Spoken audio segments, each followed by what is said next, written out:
Hello ladies and gentlemen, this is Blue Maxima, and I'm here checking out Professional Baseball Spirits A, the mobile exclusive gacha game from Konami based on their Professional Baseball Spirits series, or Pro Yaku Spirits as you might know it. It's really good. I'd like to take the opportunity to explain why, but first, the transition.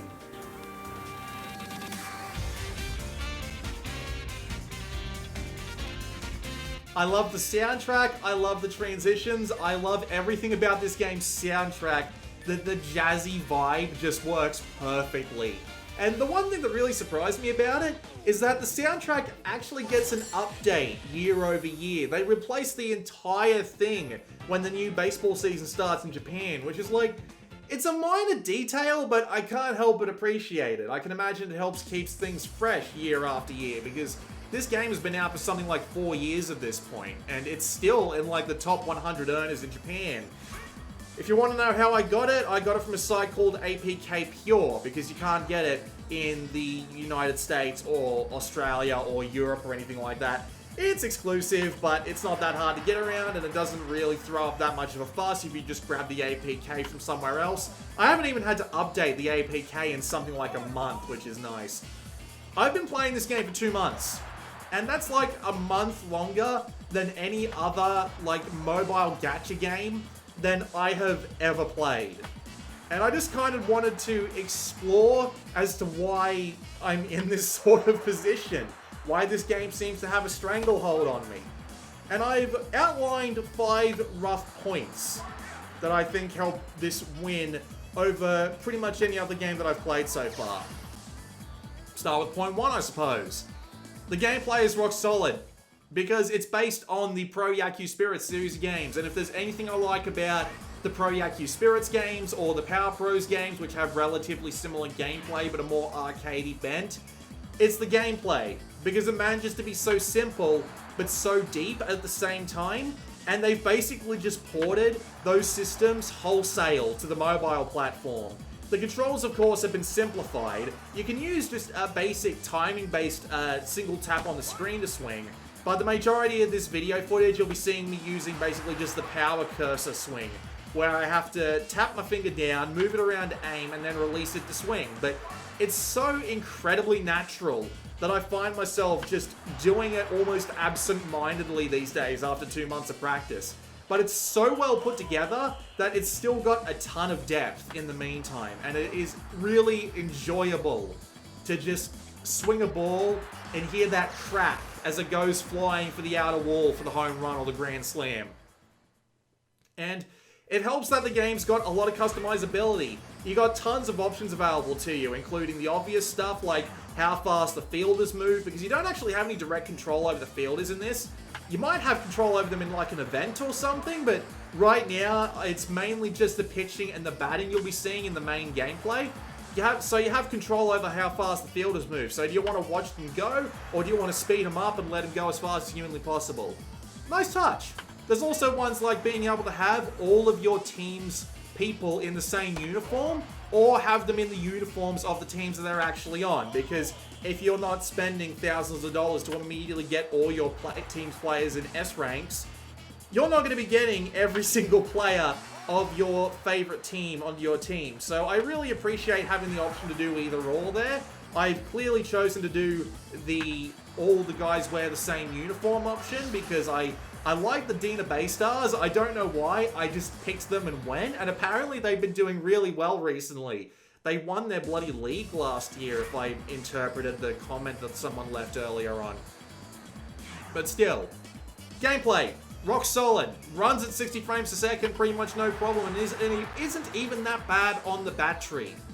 It's not the best looking game, but mobile title, what do you expect?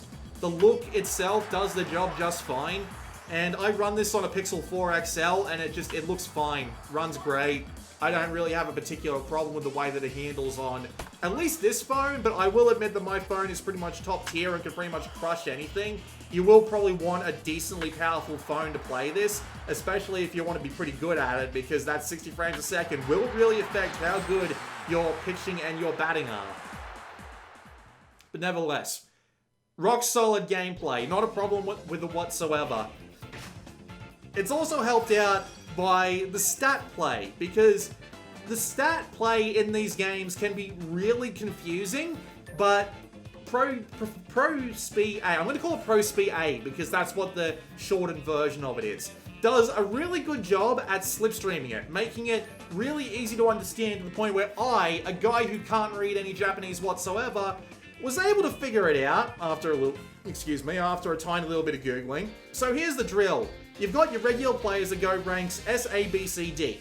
Put them in your team and use them to hit the ball, pitch the ball, defend your field, and the better their stats are, the better they are. But they've been reduced to some very simple stats. I believe it's for the fielders and just the batters in general. It's been reduced to power, meet cursor, which is how big your cursor is when you go to hit it, and their running speed. And then for pitches, it's overall speed and overall control. At least I think that's what it is. Don't quote me on that. I think that's what they're doing though. And every time you take them out to play a game, they gain XP, they level up, and their stats get better. They've also got plenty of options off to the side. Mainly that you can do what's called special training, which involves throwing away certain other players on your team, because of course this is a gacha game, you're going to get a bunch of duplicates, you're going to get a bunch of weaklings. Throw them away to increase their special training, which increases their stats, and you can also increase their overall level by doing stuff along the same lines. And this will make them even stronger than that. And then you've got a bunch of other options on the side, including being able to use some limited resources in order to upgrade certain A-rank players to S-rank players, which is very heavily appreciated if you're running a bit lower players in that sense. You've also got individual abilities that are kind of like the traits that you got on the full Pro Yaku Spirits game, where you increase them and they get better in a certain thing. Because the gameplay has been relatively reduced, there's no more proper traits anymore. So they've simplified it a bit, but it still works well because the resources that you get are all obtainable in a way that I'll get to explaining very shortly. So there's no real confusion about what resources do what. You can also sell players for standalone XP or money, and that's pretty much it. There is very little in the stat play to get confused about, while at the same time being very easy to understand what's good for you and what's not. So when you're playing through an event and an S-rank breakthrough item comes through, or an S-rank contract comes through, you know exactly what it is, you know exactly what it's going to do, and you're very happy to see it, especially if you're in a state like I am, where you're looking for as many S-rank contracts as possible to try and fill out your team to nothing but S-rank so that you can move upwards and onwards in the game. This all contributes to the spirits meter, which is the thing you're seeing on the middle of the screen, hopefully right now, if I get the audio synced right. And this is a combination of all your team members, plus special combos of team members. So if you get 2 members from like a particular team, for example, it might give you a few extra combo points. So there is definitely some under the skin sort of thing going on there. And the more points that a team has, the more likely they are to be benefited by the AI in between all of the individual rounds. Because this is a lot like the Power Festival games that you play in Power Pros, where you get control of your player at 3 particular points. And if you're like 2 or 3 runs behind, you'll be given control at the 9th inning in order to try and pick up the pace a little bit. It's also helped out by the fact that you get participation medals, where if you're playing the game and they stop you to like make you pitch or make you take an at-bat, you'll be able to swing for it, and if you manage to pull it off in a reasonable way, you'll actually not only get a reward at the end of the match, but you'll also increase your team's spirits, which means that the AI might actually decide to benefit you, and you'll be able to pull out ahead in a game where you were just right on the line before. And it's admittedly really satisfying to pull that off, because it kind of gives you that sort of feeling of, yeah, I really did help my team out on that one. I did that just right. And I can't help but appreciate that system, because it's just a really neat idea. And it helps that, again, since you've got so many different ways to upgrade your players, so many different ways to earn players, it means that you're always going to be finding new ways to improve your players, whether or not it be upgrading your dudes you've got now with new abilities, or throwing away older ones that you've got in order to increase their special training levels, or breaking them through their level training barriers. It's a weird thing with the breaking through the level training barriers. If you actually have a A-ranked player and an S-ranked player with the same name, getting that A-ranked player to maximum level can be used to improve the S-ranked player's overall level cap, which is another thing on top of like the special training I was just talking about. So there are always ways to be improving your players, to be playing around with your rosters, to be figuring all that out. And if you've just got no time for it, if you've got no time for this shit, one of the things that I like that you're able to do is to automate play. Just play through a few rounds on the game's different modes and just save yourself the time. And you still get most of the rewards for it. There are rewards that you can get for, say, doing your participation, depending on the events that are going on in the background or what have you. But the majority of the time, when you're playing V-Road, the only thing that you get out of it is more choices at the end of V-Road. So if you just want to spend the energy that you've got saved up and you don't have time to really play, just auto through all 5 of the games you're holding in your energy bar, you're good. And I appreciate that because it means when I've got no bloody time to make that work, it means that I can just sit there and idle for 2 minutes and then I can go do what it is I needed to do. While at the same time, still being rewarded for being able to play, because a lot of these games tend to have not that much in the way of good rewards if you're just constantly, if you're actually playing versus if you're constantly idling. But this game changes that, to a point anyway, and I do appreciate it. And so, let's get on to point 3. There's the fact that you've always got stuff to do. It's not like a couple of other games I've played where it feels like there's one event going on and you've already grinded out everything you can on the event at your current power level, so there's no bloody point. In this game, it's quite different because you've got a bunch of things you can be doing at once. So there's V-Road, which is the main way to like grind up your dudes and get yourself a bunch of extra energy, because there are multiple different difficulties of V-Road, and when you complete one, you unlock the next. But you can go back and replay the older V-Roads in order to get yourself some more grinding in with some more dudes, or to unlock extra rewards, because every time that you finish a V-Road, you get a bunch of extra energy at the end, and it only takes a couple of days worth of energy to beat a V-Road. So if you've got nothing else to do, or you're just not feeling the current set of events that are on right now, just grind away at V-Road. It'll be worth more event points. It'll be worth more to you in the future. But that's just one mode.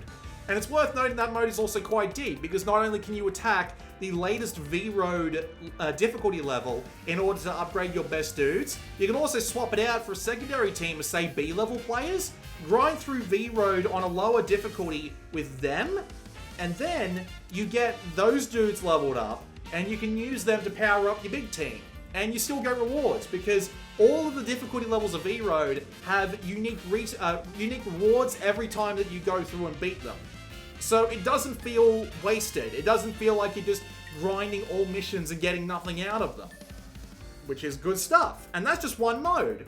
There are challenge cups, which are hosted every week or so, right? And they have a bunch of extra rewards going for them, and you have to build a very specific team. Sometimes it's you can only use B-rank players. Sometimes you can only use players that are below a certain level. Sometimes you have to build a team that is a certain power level. It's like that stat up in the top middle of the screen when you're looking at your team. I don't know exactly what that stands for, but it basically just means how powerful your team is. And you go through that like 15 times. If you win 15 times, you get 3 different rewards out of it. So there's always that going on in the background as well to encourage you to build out a unique team and play something a little bit different. Not to mention that the unique rewards you get for the participation in the Challenge Cup is different to what you get from V-Road. So it's quite useful in that sense. And those are the only 2 events that use your regular energy. Your regular energy charges up enough to be worth 5 games, except at the end of V-Road, where it costs a little bit more energy to play a bit of a V-Road game. But your energy recharges in 5 hours, just flat. And you can just go and play 5 matches straight up, right? So when you do that, the energy empties, but every time you level up, which is quite common. You'll be leveling up at least twice a week, a little bit more earlier on. Your energy gets refilled, plus sometimes they run half stamina events, so you can play 10 games instead of 1. Plus, refilling your energy isn't really that expensive. It's like 5 energy. You get that out of the daily missions. And the daily missions are just like a little bit of extra money, a little bit of extra thing, and like 5 energy at most. So it's not a big deal if you miss out on it, but at the same time, it's still 5 energy. So if you're like, hey, I managed to get a little bit more energy out of that, I think I'll use that to play an extra 5 games. You can do that if you like. And again, that's the best part. Only the challenge cups and the V-Road stuff is what takes energy. Oh, and there's one more thing, sorry. There's resource grinding, which there is a bit of at the end of this video, where every single resource that you need, money, the different skill books, the stamps, you'll have seen some of it on this footage already if you've been looking at it, if you've been paying attention. All of those resources are earnable as part of a special event. There are 5 of these different things that you can play, and each one of them gives you a different thing, and it cycles it out every 24 hours. But there are these resources you can earn that will actually let you unlock all of them at once. So you can go through, spend a little bit of energy if you feel like it, and earn every single resource that you feel like. And they also, again, somewhat regularly, I've seen it like twice, I believe, run an event where they're all unlocked and they all give you double the points, double the resources. So an event might give you 700 money, but then you play it and it gives you 1400. Or, if you want to grind for some of those resources, you've got a fair amount of energy, you don't want to waste the time, you can just use double the energy for double the resources, which is, alright, that works out for me. And then, after 5 of those games, you get to play a little bit of a poker hand, which gives you a little bit more resources. So, you can go back and forth on those 3 choices as much as you like. Again, your energy refills every 5 hours. It doesn't feel massively restraining as a result, because once you've played like 5 games, generally you'll think that'll be enough, because on top of all of that, you almost always have at least 1 special event going on, but usually 2. There's usually 1 event going on, which is the main one, which has its own unique energy setup, so you can go in there and play those as much as you've got energy for that, and then in the background there'll be a second one. So, for the 2 months that I've been playing, there's been 2 events that have been happening in the background. The one that happened before the game updated was an event which I think was based off the, previous season's games. So, it was just like, you put me into an event and it made me replay that part of that particular game. And every time I did, I got resources for it. And then there was then there was the main event that was going on in the background, which was updated every few days. And this can be anything from a pitching contest to a home run derby to a random as hell RPG dungeon crawler where you're playing against the pitchers which are turned into vile monsters, to this one that I've got on the video right now, which actually lets you take control of the fielders and base stealers, which is a unique concept. And you're usually earning points, and those points get converted into resources. And they usually give you, like, a fair amount of games of each. So when it comes to, like, the Pro Speed Park, for example, it has its own energy meter that recharges at the same rate as the regular energy meter. So you've got your 5 main games, and then your 5 special games. And then, on top of that, you got the event that's happening in the background, like the one I showed at the beginning of this video, which is a contest where you're constantly going up against pitchers with different kinds of pitches, and you have to try and get in front of those pitchers and figure out what the pitches are and then hit them successfully. And that gives you a secondary reward on top of that. Like the one I picked at the beginning of this video was refill my energy so I can have 5 more games on top of that. So I could be playing this game for like an hour and a half, 2 hours a day sometimes, just because all of the energy stuff has been lining up. But even if that's not true, I usually get 45 minutes to an hour before I have to put the phone down and let the energy come back, which to me, perfectly fine. Much more than that, and you're going to get people who are just going to be able to play it forever, and I really don't mind it. I think it's a good balance for what they're trying to do. Hey folks, Future Me here. It occurs to me that I completely forgot to talk about the game's multiplayer, which is a pretty typical head-to-head, your team composition versus their team composition sort of thing.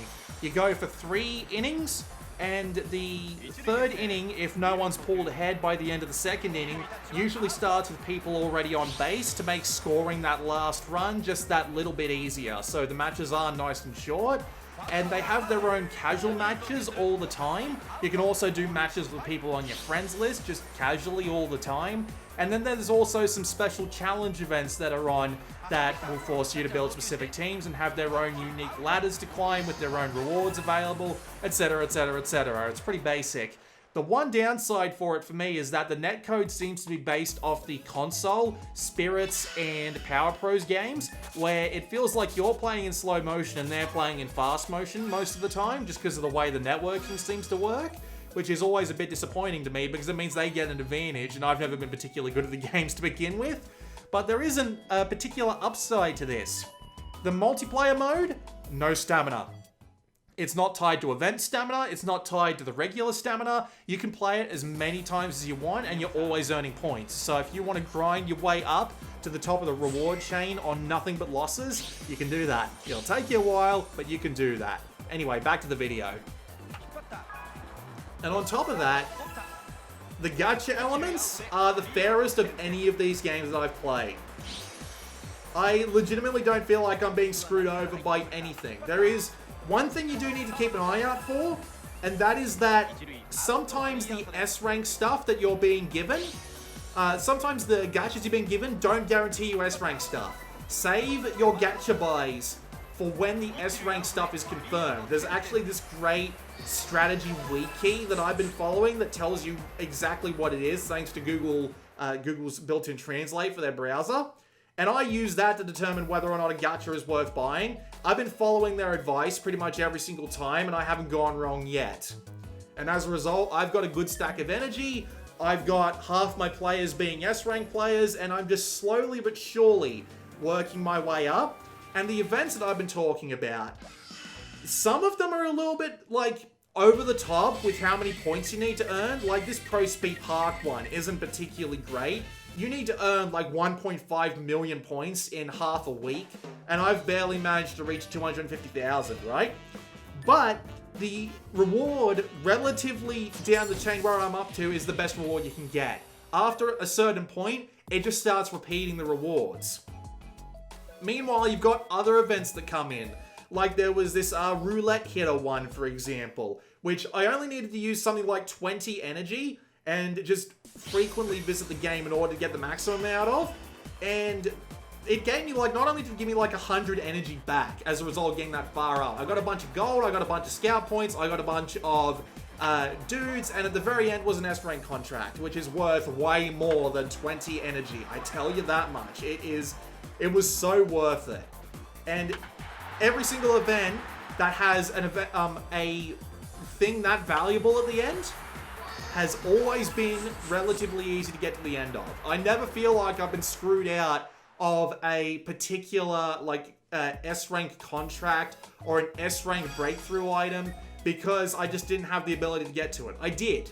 They gave you plenty of stuff along the way to help get you along to the end, and the road was just short enough to get there for the ones that had those really important rewards. And the rest? Well, I just play them as much as I can. I get the rewards I can, and I'm relatively happy with them. Especially since a couple of them ended up with me getting an S rank. Just out of nowhere, because the game still has that really satisfying feeling of successfully managing to roll an S rank player. And yeah, with the energy being as cheap as it is, like as I said before, 5 energy is enough to refill your energy bar. So even if you just want to, like, spend 50 energy and play the entire day, you'll generally make that back pretty quick, even later on. The event rewards are fair, and as I've said, not a dollar spent. Not a single dollar has been spent on this game by me so far, and I don't feel like I've been screwed out of anything. And considering how sensitive I usually am to these sorts of tactics, I'm really surprised that I like this game as much as I do. I compared this to something like Gundam Breaker Mobile, which I've been playing recently for the Gundam Breaker Let's Play, where it's it doesn't even let you recharge all your energy over the course of 24 hours once your level gets high enough. Versus this game, where I can play it like 3 times a day and get like, get like 45 minutes out of it every single time. That's great. I haven't played a gacha game that's made me feel like this in a long time. And as a result, I've got almost nothing but praise. I legitimately have nothing but praise.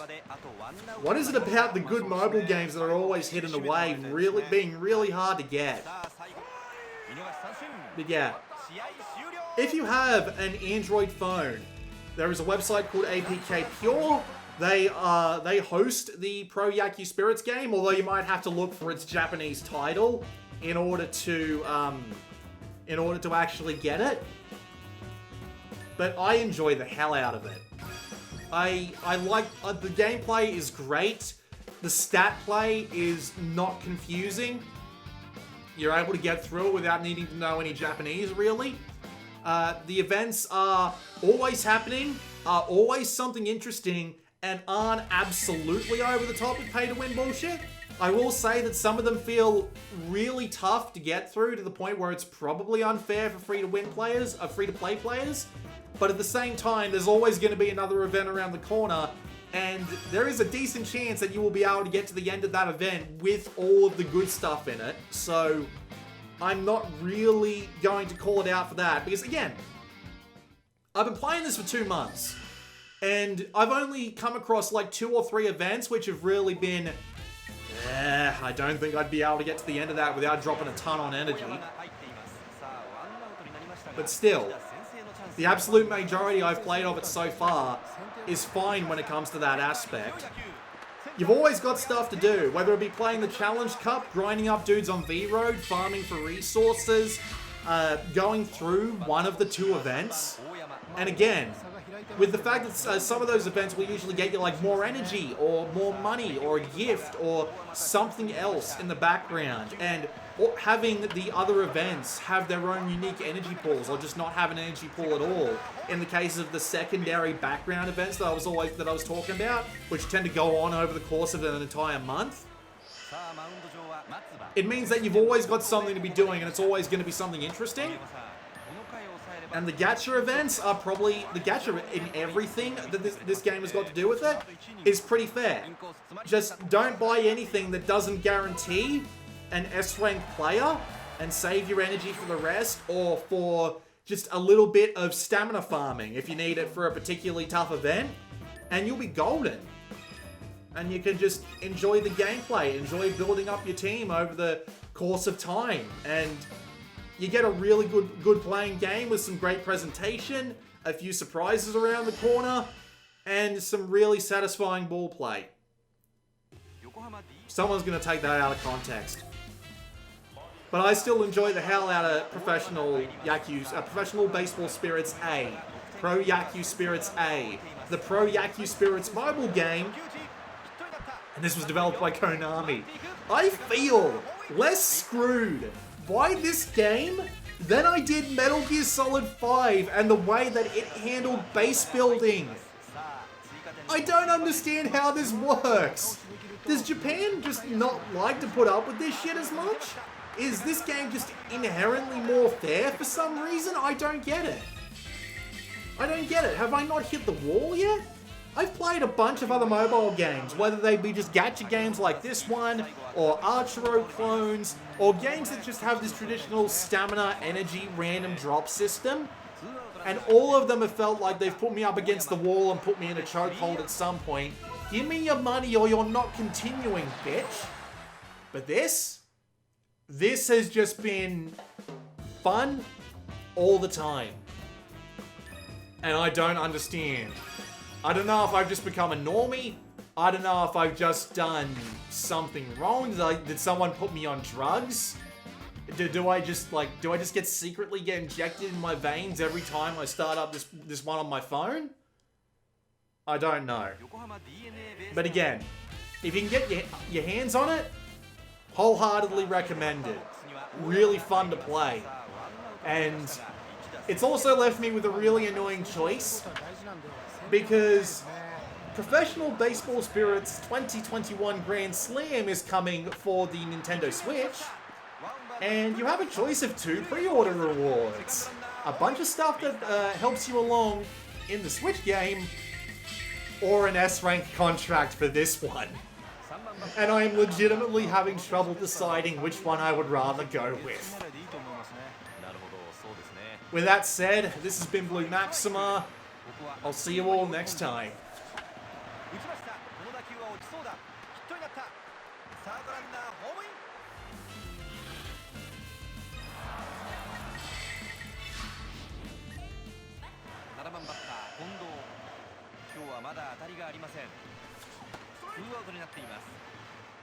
さあ勝利まであとワンアウト。2球目打ちました。一塁線落ちてフェア。ツーアウトランナー一塁。